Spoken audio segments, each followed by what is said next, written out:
जो पॉलिसी थी उसको लेकर के भी उसके बाद एक नई पॉलिसी आ जाती है जिसमें दावे किए जाते हैं कि राजस्व बढ़ेगा, एक्साइज पॉलिसी को जो है बहुत ज्यादा फायदा मिलने वाला। उसके बाद वो नई पॉलिसी आती है। आम आदमी पार्टी ने अपने कदम पीछे क्यों लिए थे इस पॉलिसी से, अगर इतनी अच्छी थी तो? उस वक्त का सिनेरियो क्या बना था नीरज जी? देखिए रहीम जी, पहली चीज तो मैं थोड़ा सा दर्शकों को ये बताना चाहेंगे कि सीएजी है क्या। सीएजी की रिपोर्ट केवल एक आंकड़ों का परिंदा है। सुप्रीम कोर्ट ने स्पष्ट रूप से कहा अपने ऑर्डर में कि इसको कोई दस्तावेज या कोई भी ऐसी चीज नहीं है इसमें जिसको हम पुख्ता रूप से सबूत के रूप में माना जा सके। इसके उदाहरण है 2012 में इसी सीएजी रिपोर्ट के आधार पर दिल्ली में शीला दीक्षित जी की सरकार गई। 2014 में इसी सीएजी की रिपोर्ट के आधार पर यूपीए 2 की गवर्नमेंट चली गई और यूपीए 2 की गवर्नमेंट में 2G स्पेक्ट्रम घोटाला और ये घोटाला दुनिया भर का चला और उसके बाद ए राजा को जेल जाना पड़ा, 15 महीने जेल रहे।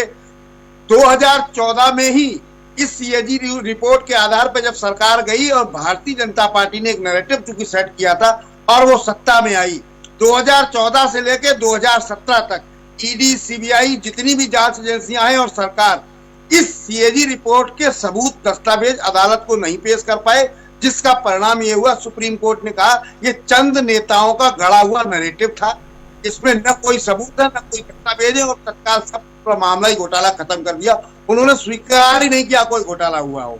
पहली चीज तो यह है कि सीएजी की रिपोर्ट कोई बहुत महत्वपूर्ण दस्तावेज नहीं है जिसके आधार पर आप किसी भी को आरोपी साबित कर दो। ये जांच का विषय है, इसके बाद बहुत सारी एजेंसियां हैं। रही बात दूसरी जो आपने आम आदमी पार्टी की बात कही, आम आदमी पार्टी ने पंजाब में ये लागू कर लिया क्योंकि वहां फुल फ्लैश सरकार और दोनों हाथों की सरकार है। दिल्ली के साथ एक समस्या ये है कि दिल्ली में एक हाथ अरविंद केजरीवाल का था और एक हाथ एलजी का था।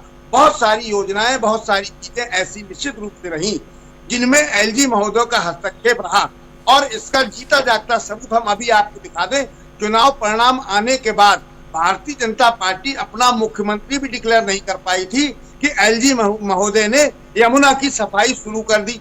इससे साफ जाहिर था कि यमुना की सफाई करने के लिए आम आदमी पार्टी तैयार थी, लेकिन आप उसमें रोड़ा बने हुए थे। क्योंकि अगर मुख्यमंत्री बन जाता और उसके बाद काम शुरू होता तो निश्चित रूप से ये माना जा सकता था कि आम आदमी पार्टी ने इसमें गड़बड़ी की है, लेकिन आपने मुख्यमंत्री बनने से पहले शुरू कर दिया तो बहुत सारी चीजें इसमें रही जिसका फायदा भारतीय जनता पार्टी को मिला। और उन्होंने जो नैरेटिव सेट किया कि अरविंद केजरीवाल भी जेल गए और मनीष सिसोदिया भी जेल गए, बेल पे आए।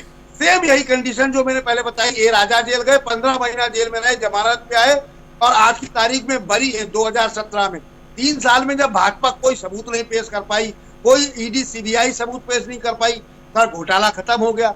और इसका भी दावा है मेरा कि आने दीजिए रिपोर्ट। और सीएजी रिपोर्ट जो आज भारतीय जनता पार्टी घुसते ही जो विधानसभा में पेश, अगली साल भी देख लेंगे हम कि कब अपनी सरकार में लाएगी कि नहीं लाएगी।